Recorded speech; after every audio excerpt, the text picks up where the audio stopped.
It was Woodrow Wilson who once said that friendship is the only cement that will ever hold the world together.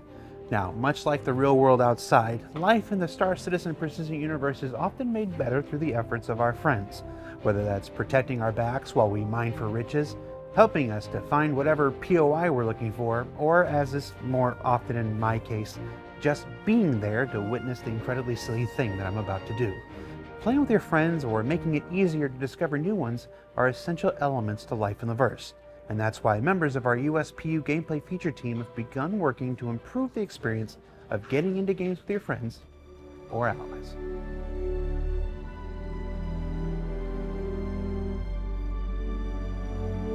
So this whole process starts by creating a new friend service that both Spectrum online on the website and in the game can look at as a single place to see who your contact list is. I'm excited for this. Our game is an MMO, and it's a social game, right? We have to be able to connect, talk to, communicate, group up as an organization, as a fleet, as a squadron, as a platoon. Like these are all concepts that we want to institute in our game. So I've been asking for to be able to work on this for a while, and to get to actually do it is pretty cool. We're going to be redoing the front-end contact list in our new building block system, so it'll allow us to more quickly and easily add expanded functionality if we want to put chat in the front end in the lobby, or if we want to see your orgs, all that stuff. It's the beginning of being able to expand this system out so that we can add this social structure to our game. Once we get this new contact list structure in place, electronic access will be able to use this. We want to create lobbies that you can go into all of the different game modes, basically PU, Arena Commander, Star Marine. I think the biggest win for this is that we're setting up the foundation for things that we've talked about, like connecting Spectrum and the game together. Without this new friends service, this wouldn't be possible. So we've got the group system in place that can deal with the chats and the VoIP stuff. This friends service is the next step in unifying the platform in which the game and the website can actually communicate between. So it's exciting for the players because it's opening up one of the funnels that they've had a hard time getting through.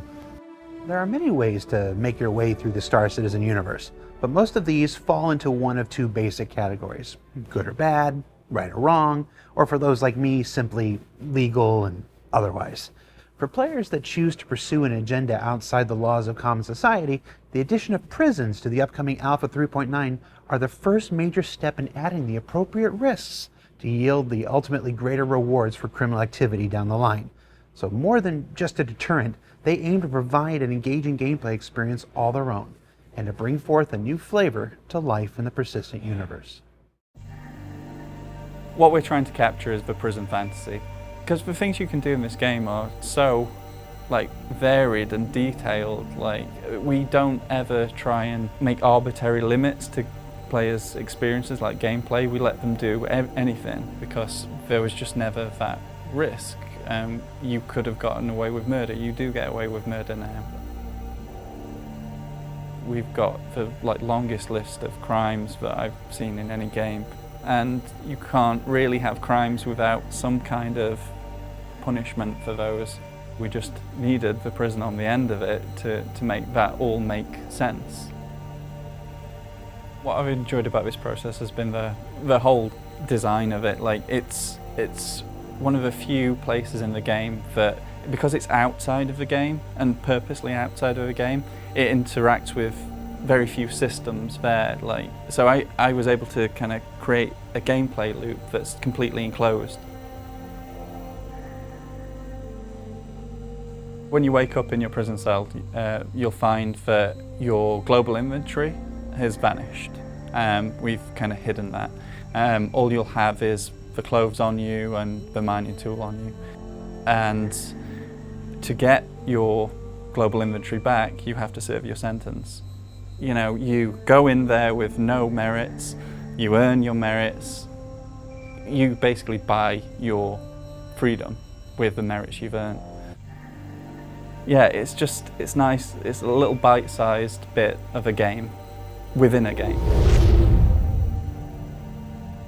The prison is made up of the cell block, which has about, I think, 50 cells in it, and it's built in a kind of panopticon style, which is around, all the cells arranged around a central watchtower that has automated turrets on it. Underneath that, you'll find the information consoles that show you how long of your sentence you've served. If you go deeper, you'll find the mines. These mines are where you'll do most of your like hard labour, but in front of that there's like an entrance and an exit. In the entrance you'll find the commissary, which is just a bank of vending machines which serve players for a price with merits. Oxypens, Medipens, food, drink, that kind of thing. And of course it's criminals who are sent to prison and they don't like playing by society's rules, so to capture the whole prison fantasy, we've obviously included an escape route for you guys to find. Good luck with that. Escape is only the start, but like maybe we'll talk about that when we do the escape route later. So what did we learn this week? Well, we learned that bringing you and your friends together in the persistent universe in the easiest and most effective ways is an ongoing effort that continues in Alpha 3.9 and beyond. That prisons are more than just satisfaction for victims of a crime. They're also opportunities for increased risk and reward for the criminals themselves. And if you want to escape prison without adhering to a silly merit system, you are a criminal, right? There's something fun for those players to discover on their own when that time comes. For Inside Star Citizen, I'm Jared Huckabee. We'll see you next week.